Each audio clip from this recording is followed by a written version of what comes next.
বাড়া কাজের বাড়া তো কিছু জানি না, ঠিকাদারটাও আমাকে একলাই পাঠিয়ে দিলে কি কাজ করব।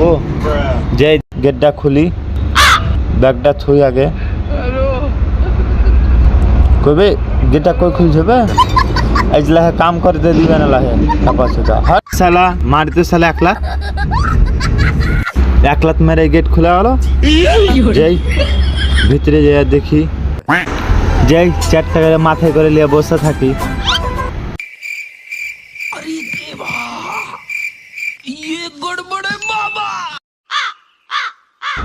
ওহ কয়টা বাজলে, মলটা বাইর করে দেখি তো। ওই ইস সালারে তো 8টা বেজে গেল বে। ঠিকাদার তো আমাকে দিবে আজ, বুঝতে পারছি। ঠিক আছে আজ বাড়ি যাই, কাল দেখা যাবে ঠিকাদার কি করবে না।